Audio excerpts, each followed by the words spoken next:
Hi, I'm Dr. Samuel Andrews, a cardiologist at St. Mary's Hospital, and I'm going to tell you one of the most dramatic and shocking stories from all my years as a doctor. My life was perfect. I was a respected cardiologist, married to the wonderful Lisa, and a proud father of two incredible sons. Our family routine was calm and happy. Everything seemed in order until that fateful night. It was a quiet and still night. Lisa was reading a book beside me in bed, and I was almost drifting off, enjoying some well-deserved rest after a long day at the hospital. The clock beside the bed read 11:30 p.m. when the phone rang. I answered immediately, still groggy from sleep. "Dr. Samuel, we need you at the hospital. It's an emergency," came the urgent voice from the other end of the line. I quickly got up, dressed, and kissed Lisa before leaving. "I'll be back soon, dear," I murmured, trying not to worry her too much. "Samuel, you always say that, but you never come back soon enough," replied Lisa, with a tone of concern and irritation in her voice. "Lisa, it's an emergency. They need me at the hospital," I tried to explain as I put on my coat. "And what about us? We need you too. The boys need you here," she insisted, her eyes filled with anxiety. "I know, Lisa, I know, but it's my job. I have to go," I said, trying to stay calm. "Your job, always your job. What about our family? When will you realize that we're here too, waiting for you?" she countered, her voice trembling with emotion. "Lisa, please understand. It's a young man. He's in critical condition. I can't ignore this," I responded, trying to reassure her with a touch on the shoulder. She pulled away from my hand, her face a mix of frustration and sadness. "And who isn't in critical condition here?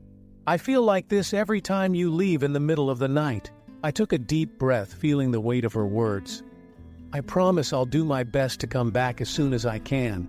Please, just trust me." She sighed, her eyes fixed on the floor. "Go. But know that I'm tired, Samuel. Very tired." I left home with a heavy heart, feeling the tension in the air. I arrived at the hospital and headed straight to the emergency room. There I found a chaotic scene. The medical team was in full swing, trying to save the life of a young man who had been in a serious car accident. He was in critical condition, fighting for every breath. When I looked at his face, my heart nearly stopped. I recognized Michael, a 19-year-old young man. Michael was the son of my former best friend, John. We had been inseparable for years until an irreconcilable fight drove us apart. My chest tightened at the sight of Michael. Memories of John and the good times we had together came flooding back. But I couldn't afford to hesitate. Michael needed immediate surgery, and I was the only one who could perform it. "Listen up, everyone," I said firmly. "We need to act fast. Every second counts." The nurse beside me, visibly nervous, asked, "Dr. Samuel, how are you feeling? Can we do this?" "Don't worry about me," I replied. "Let's save this life." As I began to examine Michael more closely, I noticed something strange. There was a recent scar on his chest, indicating recent heart surgery. I asked one of the nurses about his medical history, and she mentioned that there were no records of recent surgery in the system. "This isn't right," I murmured. "Does anyone know about this recent scar?" One of the nurses, visibly concerned, replied, "Doctor, it seems he underwent an unregistered procedure. We suspect it's an illegal cardiac device." My mind was a whirlwind of thoughts and emotions. I had to decide quickly: operate on Michael and try to save his life, or report the irregular situation involving the illegal cardiac device. Any delay could be fatal for him. What to do? Save that life or first report the irregularity, knowing it could delay the operation and potentially cost the young man his life? I looked around and saw the medical team ready, waiting for my decision. There was no time to waste. Michael was on the brink of death, and I knew that every second counted. "Prepare the operating room immediately," I ordered, trying to hide my nervousness and the storm of feelings haunting me. Nurses and technicians began to move quickly, preparing everything for the surgery. I approached Michael and held his hand for a brief moment. "We're going to save you, kid," I whispered, more to myself than to him. As I prepared for the surgery, one last image of John came to my mind. He would trust me to save his son's life, and I would give everything I had to honor that trust, even though our friendship had ended bitterly. The anesthesiologist, Dr. Collins, approached and asked, "Samuel, are you sure you're ready? This situation is complicated." "Yes, Collins," I replied. "We have no other choice. Let's begin." As the team prepared, I felt a wave of determination wash over me. I needed to focus, forget the past, and save Michael. Every move, every decision would be crucial. "Doctor, the patient is ready," one of the nurses reported, snapping me out of my thoughts. "Great. Let's go, team. We have a young man to save," I said, taking a deep breath and starting the surgery. The pressure was immense, and the responsibility weighed heavily on my shoulders. But in that moment, I could only think of one thing: doing my best to give Michael a chance to survive. John and I grew up together in the same neighborhood. He was a smart kid, always full of energy and a bit mischievous. I, on the other hand, was more reserved and focused on my studies. Still, we became inseparable friends. We spent our days playing ball in the street and dreaming about the future. But as we grew older, our paths began to diverge. I chose to pursue medicine, inspired by a desire to help people. John, however, took a different path. He got involved with the wrong crowd and entered the world of crime.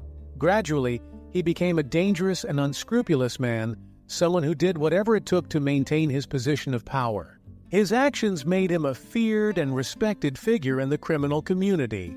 I remember times when I tried to convince John to choose a different path, but he always said he was just trying to survive in a cruel world. Back to the present. As Michael was under observation after surgery, I felt a pang in my heart seeing John enter the hospital. He was visibly desperate, which was unusual for someone who was normally so controlled.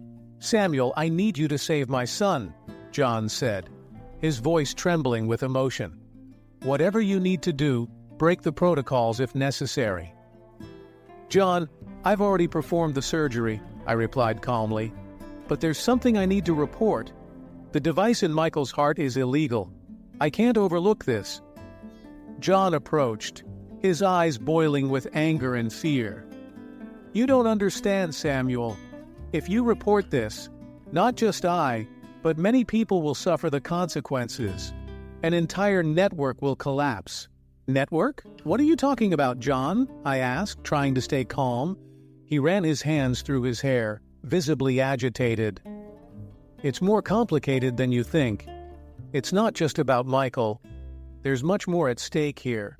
John, I am a doctor. I have an ethical and legal duty to report these things," I argued, feeling the weight of the situation increasing. "If you do this, you'll destroy lives, Samuel, not just mine. You know what I'm capable of," he said, the implicit threat clear in his voice. "Are you threatening me now?" I asked, feeling the tension escalate. "I'm not threatening you. I'm trying to make you understand the gravity," he replied, his eyes fixed on mine. "We're talking about something much bigger than the two of us." I looked at John and realized he was nervous in a way I had never seen before. It wasn't just about his son. It was something much bigger and more dangerous. "Are you involved in an organ trafficking scheme, John?" I asked, trying to connect the dots. He looked away for a moment, confirming my suspicions. "I can't tell you anything more. I just ask that you consider the consequences before you act," he said, his voice now quieter and more controlled. "Do you have any idea what you're asking of me? If I don't report this, I'll be compromising my career and professional ethics," I countered, trying to make John see the seriousness of the situation. "Samuel, please," John pleaded, his voice now filled with desperation. "He's my son. I would do anything for him. If you were in my place, you would do the same." I sighed deeply, feeling the weight of his words. "I understand your desperation, John. But that doesn't justify what you've done. You put your son's life at risk with this illegal device." "I had no choice," he murmured, his voice breaking. They said it was the only way to save his life. Who are they, John? I pressed, trying to get more information. He shook his head, avoiding my gaze. I can't tell you. I just know there are many people involved. If this comes to light, it will ruin everything. The reality of the situation crashed down on me like a heavy weight. If I reported this, I could expose an entire network of criminal activities involving various professionals from different hospitals. It was clear that by operating on Michael, I had become involved in something much bigger than a simple medical procedure. I'll think about it, John, I finally replied, knowing that my decision would have significant repercussions. John nodded, relieved. Thank you, Samuel. Just take good care of my son, he said before leaving the room, leaving me with a whirlwind of conflicting thoughts and emotions. As I watched John leave, I realized I was immersed in an ethical and moral dilemma that could change my life and the lives of many others. The responsibility to decide the next step weighed heavily on my shoulders, and I knew that whatever choice I made would have profound consequences. When I returned home that night, my heart was heavy. I knew I needed to tell Lisa what was going on. I entered the house quietly, trying not to wake anyone, but Lisa was waiting for me in the living room, her face marked with concern. Samuel, what's going on? She asked, her voice trembling. You rushed out in the middle of the night and now you look like you're carrying the weight of the world on your shoulders? I sighed, sitting down beside her. Lisa, there's something I need to tell you. It's about John's son, Michael. She stared at me, waiting. What happened? I operated on him, Lisa. He was in critical condition after a car accident. But I found out he has an illegal cardiac device implanted. And John, he's involved in something much bigger, something dangerous. Lisa went pale. And you got involved in this? Samuel, this could put our family at risk. I know, Lisa, but what could I do? He was dying. I couldn't just turn away. She stood up abruptly, anger and fear mixing on her face. You always want to save everyone, but what about us? What if something happens to our children because of this? I would never put you in danger on purpose, I replied, trying to calm her, but I couldn't let the boy die. Samuel, we need to think about our safety. What if John comes after us? What if this brings more trouble? She pressed on. Lisa, I promise I will do everything in my power to keep our family safe, but I also need to do what's right. In the following days, the tension between us only grew. Lisa was worried, and honestly, so was I. The arguments became more frequent and intense. Samuel, this is tearing us apart. You need to find a solution. We can't live with this constant fear, Lisa said, tears streaming down her face. I know, Lisa, but I'm trying to find a way out. Trust me, it's not easy, I replied, trying to console her. Things got even more complicated when an investigative reporter showed up at my office. Dr. Samuel Andrews? He asked with a sharp look. I'm Mark Thompson from the Chronicle. I'm investigating a network of illegal medical devices. I heard you recently operated on a patient with one of these devices. How did you know about that? I asked, keeping my calm. I have my sources, he replied. I'm here to offer protection for your family in exchange for exclusive information on the case. We can ensure your safety, but we need your cooperation. I can't just give away that information, I firmly refused. It involves many lives and my own professional ethics. Dr. Andrews, think about your family's safety. We can guarantee that nothing will happen to them, Mark insisted. Politely declining, the reporter's visit only heightened my concern. I decided to search the hospital records to better understand what was going on. I needed answers about Michael and what else was involved. I spent hours in the records room, searching for Michael's file. Finally, I found it. There were all the details of his previous visits, but nothing about the illegal device. It was as if someone had erased that information. Meanwhile, at the hospital, the pressure was mounting. I began to notice looks and whispers among my colleagues. Some doctors I respected were involved in the use of unauthorized devices. They started pressuring me to keep silent. "Samuel, you need to understand," Dr. Harris, one of my colleagues, said gravely. "If you speak up, we all go down. It's not just your career at stake, but many of ours." "I can't just ignore what I've seen," I replied firmly. "That goes against everything I believe as a doctor." "Then think carefully," he retorted, leaving the room. Public pressure also began to manifest. Journalists surrounded the hospital, trying to pry any details about the case. I maintained my integrity, but my family felt the weight. Lisa was increasingly anxious, and our children sensed that something was wrong. One night, as I tried to relax at home, Lisa sat beside me. "Samuel, this is tearing us apart. I need you to tell me that everything will be okay." I looked into her eyes, feeling the pain and uncertainty. "I promise I will do whatever it takes to protect our family. But I also need to do what's right." She nodded, holding my hand. "We're in this together. I just hope we can get through it." The situation was becoming more tense, and I knew I needed to make a decision soon. But every choice I made seemed to drag me deeper into this abyss of uncertainties and dangers. I was determined to find a way out of this without compromising my principles or my family's safety. I was at the hospital, trying to keep a level head amidst the mounting pressure. Michael's recovery was underway, but something didn't feel right. There was a tension in the air, a sense that something terrible was about to happen. That's when I noticed a nurse whom I didn't immediately recognize. She seemed to be tinkering with the equipment around Michael in a way that made me suspicious. "Nurse, what are you doing?" I asked, approaching slowly. She looked at me, visibly surprised and somewhat nervous. "I'm just adjusting the monitors, doctor." Something about her behavior didn't sit right.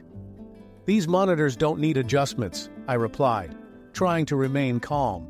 She hesitated for a moment before continuing to fiddle with the equipment. That's when I realized what she was trying to do. Sabotage Michael's recovery. Without a second thought, I grabbed her arm. "Stop right now," I said firmly. She tried to break free, but I held on to her tightly. "You're trying to harm the patient. Who sent you here?" "You don't understand, doctor," she said, finally stopping her resistance. "There are powerful people involved. If you report me, they'll come after you and your family." My heart raced. I knew she was telling the truth. John's threats echoed in my mind. I let go of her arm, but didn't let her move away from Michael. "Who are these people?" I asked, trying to get more information. "I can't say. They would find me. They would kill me," she said, her voice trembling. "If you really care about your life, you need to help me protect Michael," I responded. "I can help you, but I need your cooperation." She hesitated, but finally nodded. "Okay, I'll do what you ask." Meanwhile, at home, things were falling apart. My son was being bullied at school. He came home one day, tears streaming down his face. "Dad, they're calling me the son of the corrupt doctor." "What's going on?" he asked, the pain evident in his eyes. I tried to explain as best as I could, but the truth was harsh. "There are bad people trying to hurt us because I'm trying to do the right thing. But I promise I'll protect our family." Lisa was at her breaking point. "Samuel, I don't know how much longer I can take this. The threats, the constant fear. I don't know if I can keep going like this. Please, Lisa, we need to be strong. We'll get through this together," I pleaded, feeling desperation welling up inside me. I'm considering divorce," she finally said, tears in her eyes. "I can't live with this constant fear anymore." My world crumbled. "Lisa, please don't. I'll do whatever it takes to end this.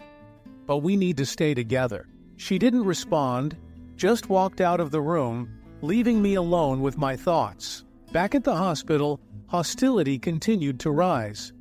Some colleagues began to avoid me, whispering behind my back.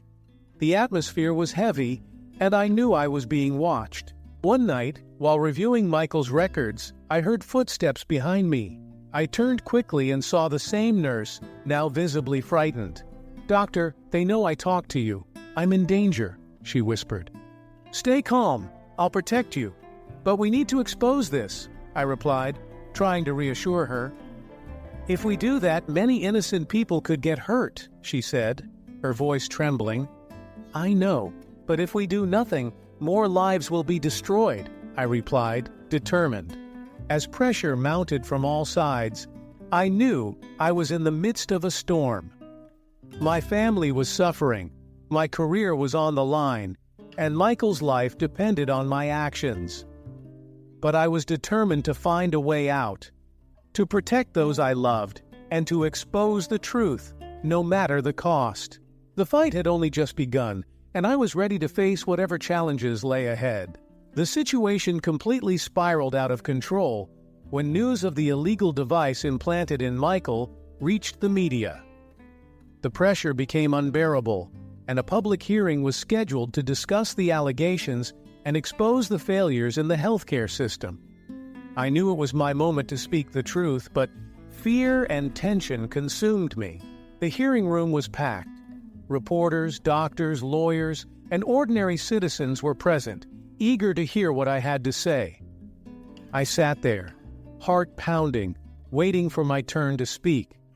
When I was finally called, I took a deep breath and began to reveal the truth. "Ladies and gentlemen," I started, my voice steady, "I am here today to expose the truth about the illegal device that was implanted in Michael. This device is part of a larger network of corrupt and dangerous practices that endanger lives every day." As I spoke, I could see the audience's reactions.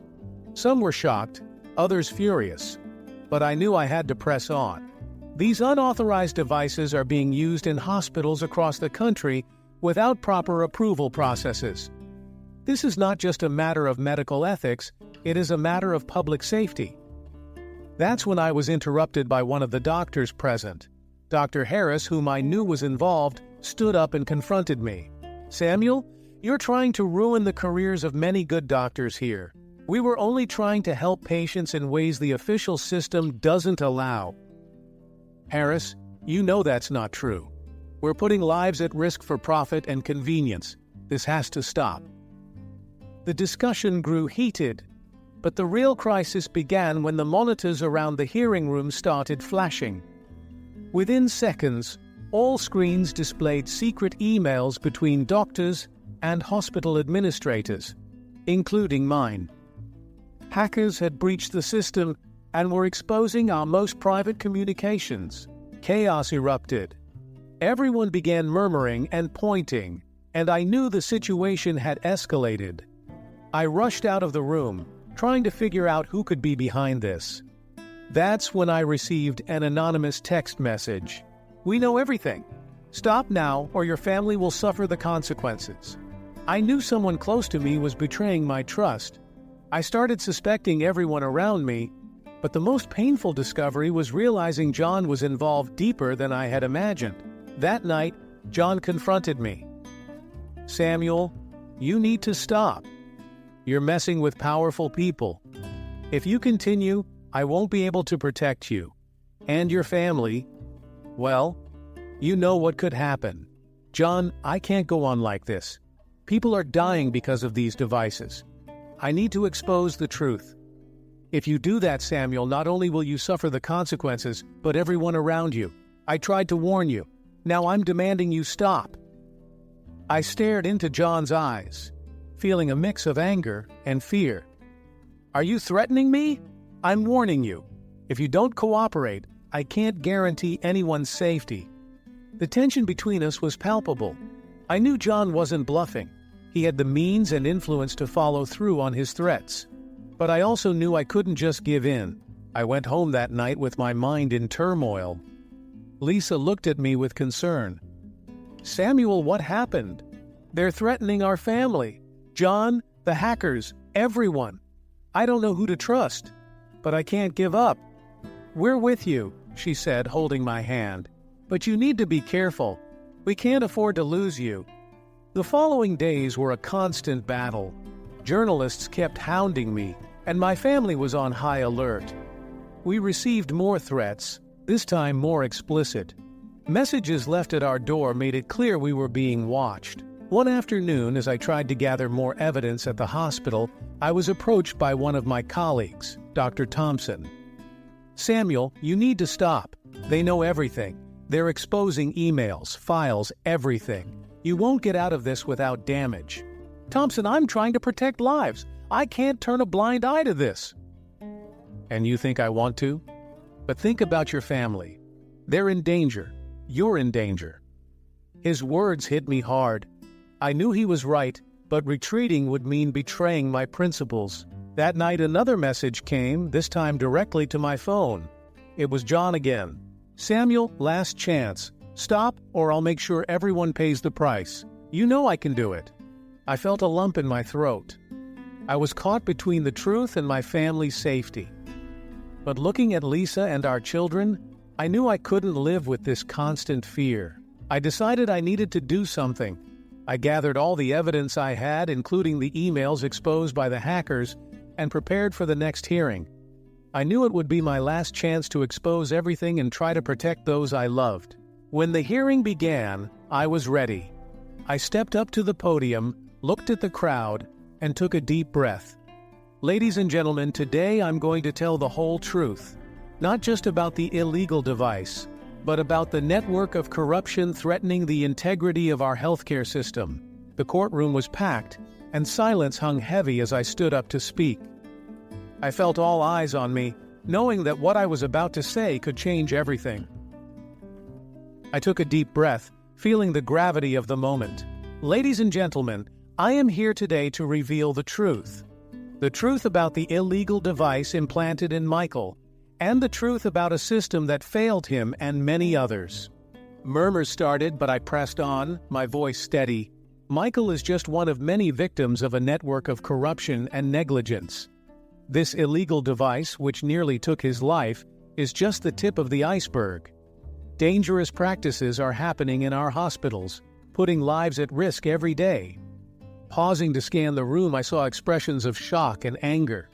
I continued, more determined than ever. These devices are not approved, they are not safe. They are implanted in patients without proper approval processes, without guarantees of safety. And why? For profit, for convenience, because it's easier to bypass the system than to work to improve it. The tension in the room was palpable. The audience's faces were fixed on me, absorbing every word. I have seen firsthand the consequences of these actions. I have seen Michael's life hanging by a thread, and I know he is not alone.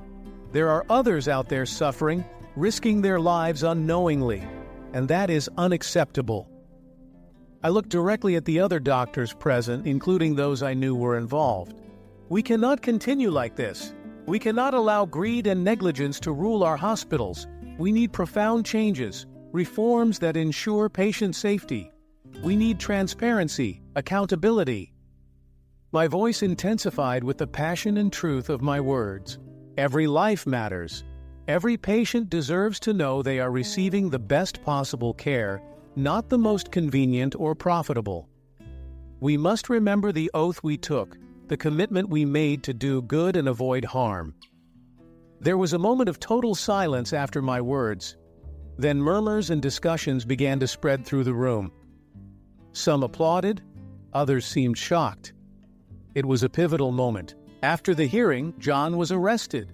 Before being taken away, he called me for one last conversation. "Samuel," he said, his voice firm, "I know this will be hard for Michael to understand, but you've been the most honest person I've known. Take care of my son, please." "I will take care of him, John," I replied, touched.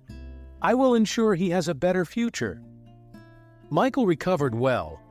Over time, he decided to pursue a different path from his father's. "Dr. Samuel, I want to study medicine. I want to help people like you helped me." I felt a wave of pride. "I will support you in every way, Michael. You will be a great doctor." At home, Lisa and I worked to rebuild our bond. The threats and fear had shaken us, but our love was stronger. "We've been through so much, Samuel, but now I see how strong we are together," Lisa said, holding my hand. "Nothing will tear us apart," I replied. feeling the truth of those words. Those involved in the case, including complicit doctors and the corrupt manufacturer, were prosecuted and convicted. Justice was being served. I was invited to join an ethics committee to reform medical device regulation. It was an opportunity to make a difference on a large scale. I reflected on everything that had happened, the lessons I learned about integrity, friendship, and the true meaning of the Hippocratic Oath were deeply ingrained in me. As I watched Michael embark on his journey into medicine, I felt a peace I hadn't felt in a long time. The struggle had been tough, but it was worth it. I was ready to continue fighting for truth and justice always. If you enjoyed this story and would like to hear more moving stories told by me, please leave a comment below. Don't forget to like the video and subscribe to the channel to stay updated. Your participation means a lot to us.